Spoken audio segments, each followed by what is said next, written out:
You feel it, don't you? That rising tide of anxiety. The feeling that you are a ship tossed on a stormy sea, at the mercy of events you cannot control. The economy, politics, the opinions of others, the unpredictable turns of your own life. It's a relentless assault on your peace of mind. You're overwhelmed, frustrated, and you feel fundamentally powerless. For your entire life, you've been taught to chase things outside of your control. You've been told that happiness lies in getting the right job, the perfect relationship, the approval of others. And so you exhaust yourself, trying to bend the world to your will, only to be broken when it refuses to comply. This is the root of all your suffering. But what if I told you there was a secret, an ancient operating system for the human mind that grants not control over the world, but something far more valuable, control over yourself? The Stoics, masters of the human spirit, knew this secret. They called it the dichotomy of control, the fundamental distinction between what is yours to command and what is not. This video is your blueprint for building an inner citadel, an unbreakable fortress within your mind that cannot be shaken by external chaos. By the end of this video, you will have the tools to reclaim your power and forge a new foundation of inner peace. If you are ready to stop being a victim of circumstance and become the master of your mind, write "I control my response" in the comments below. Let's begin. Number 1. The tyranny of hope and fear. Most people live their lives shackled by two masters, hope and fear. You hope for a promotion and you're filled with anxiety until you get it. You fear a difficult conversation and you're tormented by it for days. Your emotional state is a pendulum, swinging wildly based on outcomes you don't fully control. The Stoic philosopher Seneca said, "He who suffers before it is necessary suffers more than is necessary." This attachment to external results makes you a slave. Hope for a specific outcome makes you fragile. Fear of a specific outcome makes you weak. The Stoic alternative is to reclaim your power by shifting your focus. Stop judging yourself by the harvest and start judging yourself by the seeds you sow.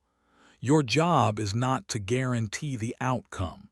Your job is to give your absolute best effort. That is all that is in your control. Focus on your intention and your actions. Did you prepare for the interview to the best of your ability? Did you speak your truth in that difficult conversation with integrity? If the answer is yes, then you have already succeeded. The outcome is irrelevant to your worth. Accept what comes with equanimity, knowing you did everything within your power. That is freedom. Actionable advice. The next time you feel anxious about a future event, ask yourself, what part of this is my responsibility? Write down your plan of action, your preparation, your effort. Then consciously release the outcome. Number 2, the power of perception. Events are neutral. You get laid off from your job, your partner leaves you, you face a sudden health crisis. The common, disempowered response is to immediately label these events as bad, unfair, or tragic. This judgment is what causes your pain. The event itself is neutral. It is simply a fact. It is your perception that turns it into a poison. As the great Stoic Epictetus stated, men are disturbed not by things but by the views which they take of them. This is one of the most powerful insights in human history. Nothing outside of you can harm you.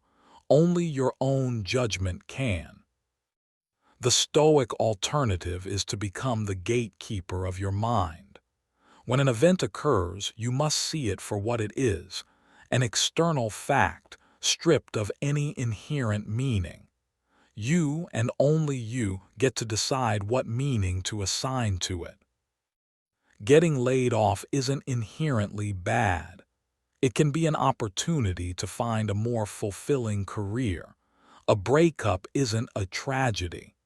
It can be a chance to rediscover yourself and build a stronger future. Your perception is your superpower. By choosing to see events as neutral, you rob them of their power to disturb you. Actionable advice. When something bad happens, pause. Describe the event in the most objective, factual terms possible, as if you were a reporter. I no longer work at X company.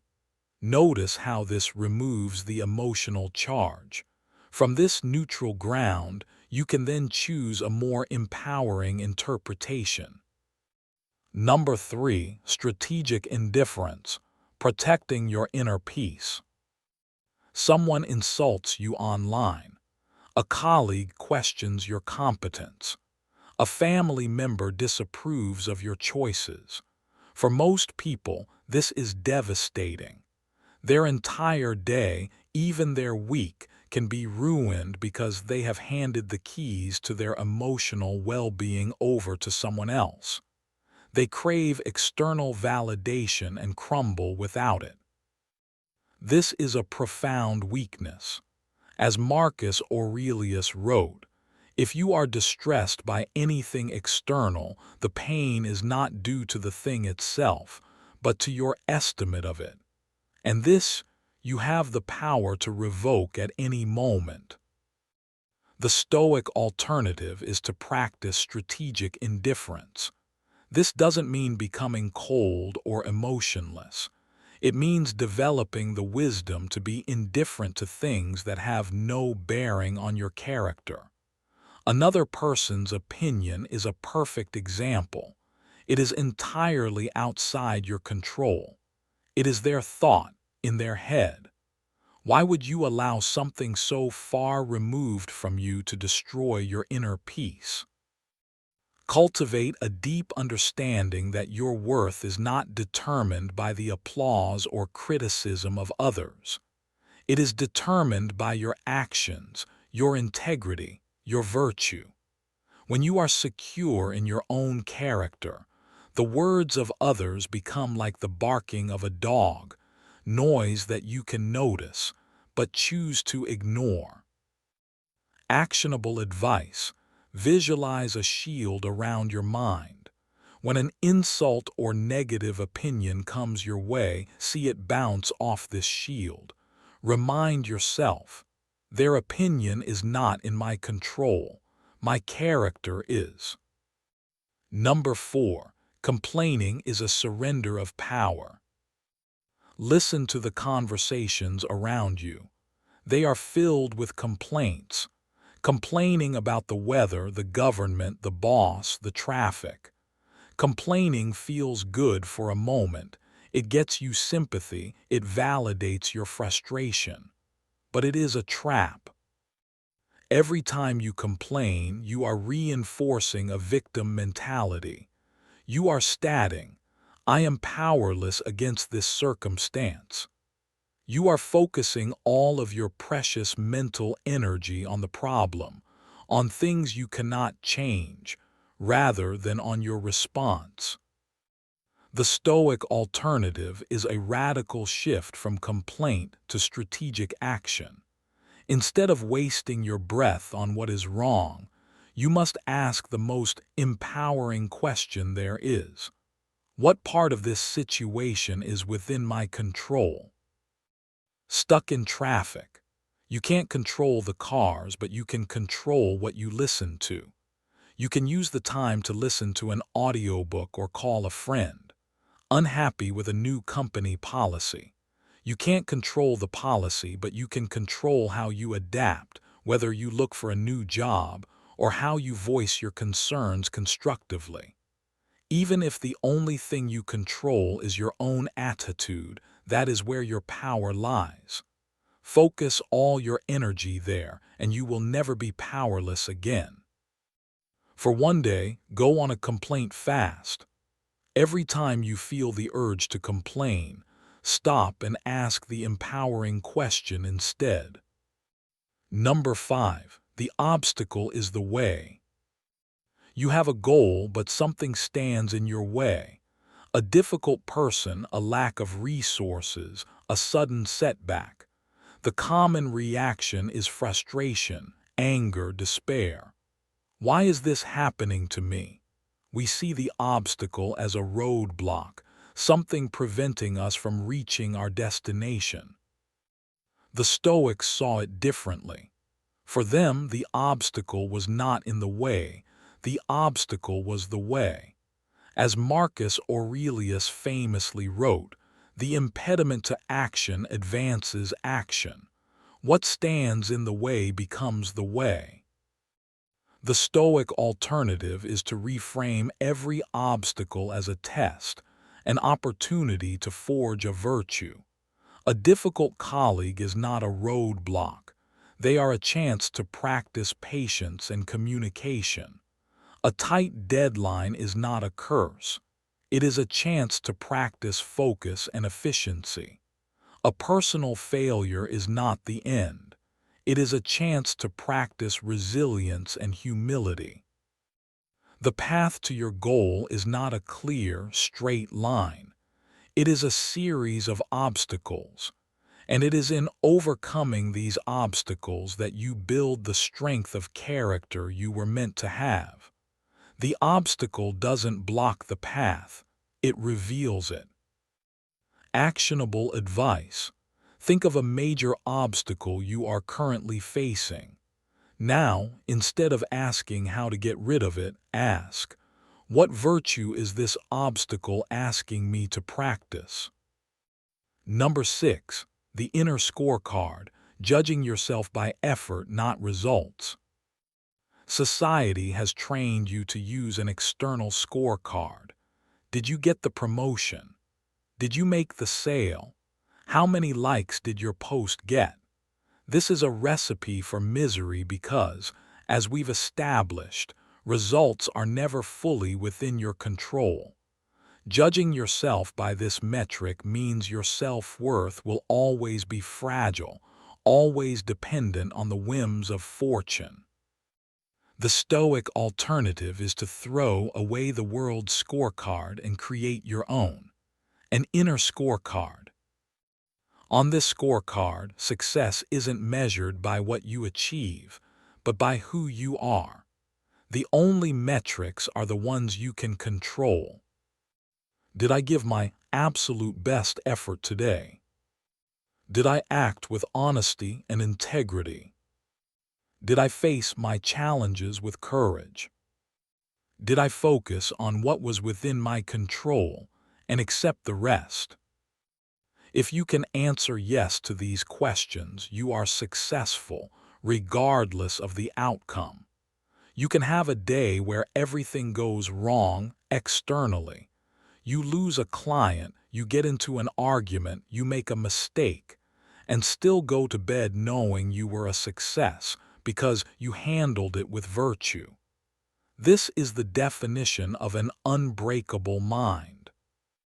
Conclusion: the inner citadel. So there you have it, 6 principles to reclaim your mind. You must escape the tyranny of hope and fear by focusing on effort, not outcomes. You must understand that events are neutral, and it is your perception that gives them power. You must practice strategic indifference to what you cannot control. You must abandon complaining and embrace strategic action. You must see that the obstacle is the way, and you must judge yourself by an inner scorecard of virtue and effort. This is not a passive philosophy. This is a daily training regimen for your mind. It is the work of a lifetime. The shift from an external locus of control to an internal one is the single greatest transformation you can make. It is the difference between being a leaf in the wind and being the mountain that stands firm against it. You cannot control the storm, but you can become the unbreakable ship. You cannot control the chaos of the world, but you can build a citadel of peace within your own mind. If this message resonates with you, and you are ready to commit to this path, then do the following. Like this video to affirm your commitment to mastering your inner world. Share it with someone who needs to hear this message of empowerment. And subscribe for more practical wisdom on building a resilient mind. Your ultimate commitment is this mantra. Say it with me. My mind is my own. I will not surrender it to the chaos outside. I choose strength. I choose peace.